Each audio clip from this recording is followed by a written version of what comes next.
Bom dia, boa tarde, boa noite. Vamos para mais um encontro. Hoje a gente vai trabalhar o quê? A gente está revisando função do segundo grau. Qual é a ideia da aula de hoje? Fazer o estudo do gráfico, a construção gráfica, os principais pontos do gráfico de uma função do segundo grau.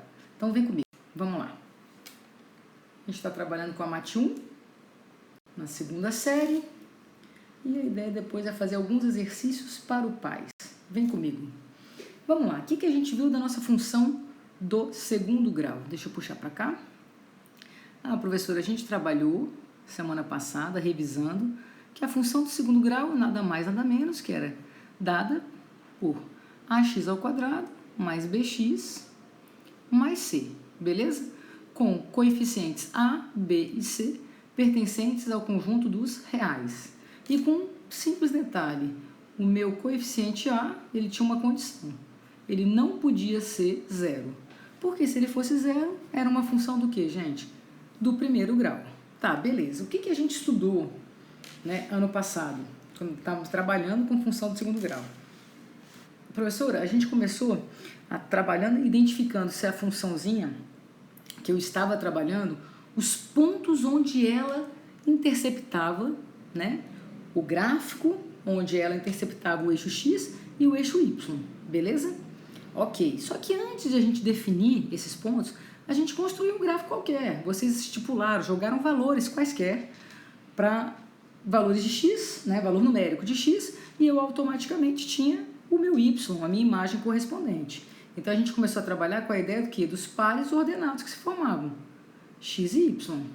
Aí a gente viu o seguinte, que o gráfico da minha função do segundo grau era uma parábola, com a concavidade voltada para cima, se o meu A, lembra? Coeficiente A fosse positivo, carinha feliz. E com a concavidade voltada para baixo, se por acaso o meu A fosse o quê? Negativo, algo menor que zero. Tudo bem? Outra coisa que nós vimos, diferente da função do primeiro grau. O nosso coeficiente A, na função do primeiro grau, vou falar isso porque vale a pena, tá? O que ele determinava, professora, graficamente? Se a função era crescente ou decrescente. Cuidado, agora a minha função do segundo grau, eu não posso dizer que se o A é positivo, ela cresce, é crescente. Se o A é negativo, é decrescente. Por quê? Porque repara só, a do segundo grau eu tenho um momento em que ela é decrescente até chegar no meu vértice, que aí ela passa a ser, no caso, crescente. Ou o contrário, ela é crescente até chegar num determinado momento, que é o vértice, que ela passa a decrescer. Beleza? Então ela tem as duas etapas, crescente e decrescente. Tá, beleza, professora. Aqui, ó, eu coloquei uma tabelinha porque eu quis estipular valores para x e para y. Beleza? Valores importantes dessa minha tabela. Só para mostrar para vocês, ó. Os pares ordenados importantes. Quando o meu x é zero, qual é o valor da minha imagem? E o segundo par importante também. Quando o meu y é zero, qual é o valor de x para que isso aconteça? Prof, por que isso? Porque quando a gente tem um gráfico, gente, eu vou botar aqui, ó, para vocês de propósito.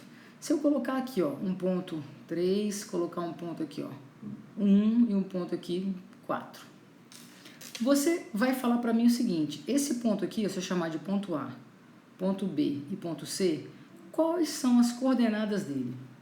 Ou seja, qual é o par ordenado que representa o ponto A? Aí você vai falar assim, professora, anda um para a direita e nem sobe nem desce. Da mesma forma, professora, 4 e 0. Em compensação, meu ponto C, eu não ando nada para a direita nem para a esquerda. Eu só subo. Então, o meu x é 0 e meu y é o quê? 3. O que vocês observaram em sala? Que se eu fizesse o desenho de um gráfico, desse tipo aqui, o ponto que intercepta o eixo das ordenadas, o eixo y, o x sempre é quanto? 0. E o ponto que intercepta o eixo das abscissas, quem é 0? O y. Então, é sempre trocado. Então, por isso que eu falei para vocês que são os principais pontos. Incluindo depois o vértice da minha parábola, né? Que seria o meu ponto, nesse caso, mais baixo. Que a gente chama de ponto mínimo. Desse gráfico que eu acabei de inventar aqui. Tudo bem? Tranquilos? Então, tá, professora, você já falou concavidade voltada para cima, se o A é positivo, concavidade voltada para baixo, se o A é negativo. Isso aqui não é novidade para ninguém. O que mais que você já sabe? Professora, já está registrado, ó, A maior que 0, A menor que 0. Aí eu estou te pedindo o seguinte, vamos analisar então a concavidade Desses exemplos que eu coloquei, olha para o coeficiente A, positivo. Qual é a concavidade? Para cima. Olha para o coeficiente olha para o coeficiente A na letra B. Negativo, professora, -1, para baixo. Na letra C, positivo. Na letra D, negativo. Então, só para você visualizar, né, o gráfico acima ou para baixo. Olha o que eu te dou aqui como exercício para a gente fixar. Eu te dou a lei de formação e peço que você determine o valor de m para que essa função seja quadrática. O que eu estou te pedindo aqui, gente? Para você lembrar da condição de existência. Isso aqui é justamente o meu coeficiente o quê? A. E o que eu tenho que saber do meu coeficiente A para ser uma função de segundo grau? Ele não pode ser de jeito nenhum quanto? 0. Ah, professor, então basta que o m, nesse caso, seja diferente de quanto? De -6. Somente isso. Tranquilos? Na letra B ele fala assim, para que a parábola tenha concavidade voltada para cima. Calma aí, professora. Quem define a concavidade, eu já entendi, é o meu A. Então, se o meu A for positivo, eu tenho a certeza que a concavidade é para cima. Então, o m tem que ser maior que quanto, gente? Que -6. Qualquer valor que você pense maior que -6, eu tenho a certeza de que a concavidade vai ser voltada para cima. Vem comigo, vem comigo, vem comigo. Alguns pontos especiais da minha parábola, tá? Eu comentei agora com vocês. Primeiro ponto especial que a gente vai comentar é onde intercepta o meu eixo Y. Então, o corte no meu eixo Y, lembra que eu falei para vocês? O corte no eixo Y, quem é 0? O x, professora. Ó, o corte no eixo Y, quem é 0? O x, professora. Só que se o x for 0, gente, em toda função, ó, o que vai acontecer? Vai restar apenas o termo que? Independente. Porque, ó, 0, 0. Então, sobra só quem? O termo independente. Ah, professor, então eu posso olhar para o C e determinar que 0C é justamente o par ordenado que intercepta, a minha parábola intercepta o eixo das ordenadas? Exatamente, já é um ponto especial. Outro ponto especial, que foi o que eu já comentei com vocês, o ponto onde corta o eixo que? X, que a gente chama de zeros ou raízes da função. Justamente porque, gente, esse ponto aqui seria 2 e 0 e esse ponto aqui seria 3 e 0. Não é o meu y que zera? Então, a minha função, ó, eu estou te falando assim, é essa função, eu vou zerar. A minha f de x, o meu y, é 0. Então, chamado de zeros da função, que é o corte no eixo x. Professor, isso não tem nada de novidade para gente, não mesmo. Determine se existir os zeros das funções. O que eu estou te perguntando? Te pedindo para fazer o seguinte, ó. Os zeros da função é determinado quando o y é quanto? 0. Ah, professor, então agora é só resolver uma equação do segundo grau completíssima? Exatamente. Pode fazer por soma e produto, vamos lembrar? A soma das raízes sempre é o oposto de B sobre A. Então, nesse caso, -3. E o produto das raízes é sempre o quê? C sobre A. Então, nesse caso é quanto? 2. Pense em dois números que multiplicados dêem 2. Você vai falar 2 e 1. E é verdade. Só que somados tem que dar -3. Não, a professora faz -2 e -1, que multiplicados dá 2 e somados dá quanto? -3. Então, você achou o x' e achou o x, duas linhas. Beleza? Tranquilos?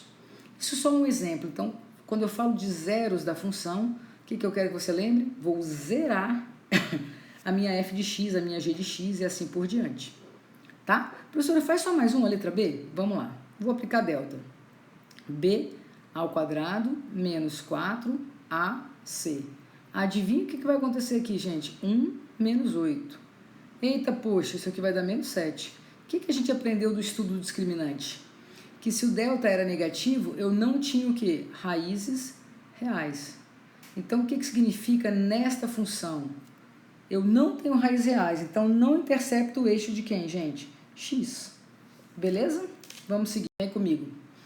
Mas, um exemplo. Dada a função quadrática, então estou afirmando que ela é quadrática, que ela é de segundo grau, enquanto os valores de A e B, para cada um dos casos, para que 1 e 3 sejam zeros da função. O que eu estou te falando, gente? Que quando x é 1, o y é 0, e quando x é 3, o y é quanto? 0. Ah, professor, mas quando você faz isso, fica 0, que é igual a vezes 1 ao quadrado mais b vezes 1 mais 3. Na de baixo, 0, que é igual a vezes 3 ao quadrado mais b vezes 3 mais 3. Calma aí, professor, isso aqui dá para arrumar. Dá mesmo, ó. A mais b, vou levar para lá, menos 3. Aqui é 9a mais 3b, que é igual a quanto, professor? Menos 3 também. Eita, poxa, se eu multiplicar essa equação todinha por menos 3, vai ficar menos 3a menos 3b, que é igual a mais 9. Adiciona 6a, que é igual a quanto? 6. Qual é o valor de 1a? 1, prof. Mas se o a vale 1, gente, olha lá, substitui. 1 mais b é igual a menos 3. Então, b é igual a menos 4. Tudo bem? Então, eu encontrei o valor de a e de b. Então, a minha função f de x é simplesmente a, que é 1, x ao quadrado, b, que é 4, menos 4x, mais 3. Isso aqui é a lei de formação dessa função. Beleza? Tendo aqueles valores 1 e 3 como zeros da função. Tranquilos? Todo mundo numa boa? Vamos para mais um exemplo? Determine os valores reais de m na função quadrática que tem concavidade para baixo. Calma aí, professor. Então, eu já sei que o a tem que ser o quê? Negativo. E que o ponto de intersecção desse gráfico com o eixo y é 0,18. Então, qual é o valor de c? 18. Até aí tudo bem? Numa boa, numa boa? O que eu quero que você faça? Olhe para a função que ele te deu. Menos mx ao quadrado mais 2m ao quadrado. A função é em relação a x. É uma f de x. Então, meu coeficiente a vale menos m. Aparece alguém com x? Não. Então, meu coeficiente b vale 0. Mas o meu coeficiente c, que aqui não tem ninguém de x, nem x ao quadrado, está aqui. E o coeficiente c é justamente o ponto de corte. Ah, professor, você está brincando. Então, que 2m ao quadrado tem que ser quanto? 18. Então, m ao quadrado tem que ser quanto? 9. Então, m tem que ser mais ou menos raiz de 9, que é quanto? Mais ou menos 3. Aí vem o detalhe. A concavidade é voltada para baixo. Então, o meu a, que nesse caso aqui, ó, presta atenção, é menos m. Então, o meu menos m, o que ele tem que ser, gente? Negativo. Tem que ser algo menor que 0. Aí você fala, professor, mas como assim? Então, o meu m tem que ser um número menor que 0. Beleza? Para que seja carinho que sisuda, concavidade voltada para baixo. Então, desses valores aqui, o que você tem que pensar? Se você colocar o m igual a 3, vai ficar como lá? Ó? Menos 3. X ao quadrado mais 2m ao quadrado. Opa, se ficar assim, é uma equação de segundo grau com a concavidade voltada para baixo. Então, na real, o seu m tem que ser quanto, gente? 3. Porque se você botar menos 3, o que vai acontecer? Menos o seu valorzinho ali de m, menos menos vira mais. E aí a sua concavidade passa a ser para cima. Beleza, pessoal? Tranquilos? Todos numa boa? Pegaram o raciocínio da questão? Vamos lá, vamos seguir. Então, a gente está analisando a função e pensando nos pontos de corte. Agora, eu queria ver assim, será que tem como gráfico e escrever a função? Eita, poxa, professora, vamos lá, vem comigo, galera. Primeiro ponto que eu vejo aqui, ó, é esse aqui. É o ponto de corte no eixo y. Então, x é 0 e y é menos 2. Ou seja, o valor de c é menos 2. Tá, prof, beleza. Você está vendo outros pares ordenados, esse aqui e esse aqui. Aquele primeiro par ordenado, ó, x é 1 e y é menos 1. O segundo par ordenado, ó, x é 2 e y é menos 2. O que eu quero que você observe? A sua função, ela é ax ao quadrado mais bx mais o c, que eu já sei que vale menos 2.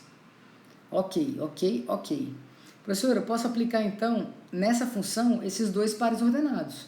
Exatamente, ó. Menos 1, que é igual a 1 ao quadrado, vezes a, mais 1 vezes b, menos 2. Então, você tem que a mais b, traz para cá. É justamente igual a quanto? 1. Guarda isso aí. Vou para o próximo par ordenado. Quando x é 2, o y é menos 2. Menos 2, que é igual a 4a mais 2b menos 2. Professora, cancela. Então, você tem que 4a mais 2b são iguais a quanto? 0.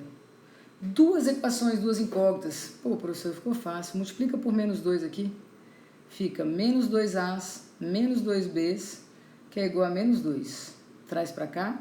4A mais 2B's igual a 0. Somei 2A é igual a menos 2. Qual é o valor de um A, então? Ué, professor, menos 1. Se eu achei o valor de A, gente, substitui, ó. Menos 1 mais B é igual a 1. B só pode ser quanto? 2. O que você acabou de descobrir? Que a sua função f de x, y, era justamente A, cadê meu A? Menos 1, né? X ao quadrado mais bx mais o c. Você tem que o c, no caso, ali vale quanto? Menos 2. Tá aí o gráfico dessa função, x, menos x2 mais 2x menos 2. Beleza, galerinha? A aula de hoje, primeira aulinha, era só para a gente reforçar essa ideia, né, dos pares ordenados importantes. Corte no eixo y, corte no eixo x, beleza? E a partir do gráfico você escrever a função. Beijo grande e até o próximo encontro.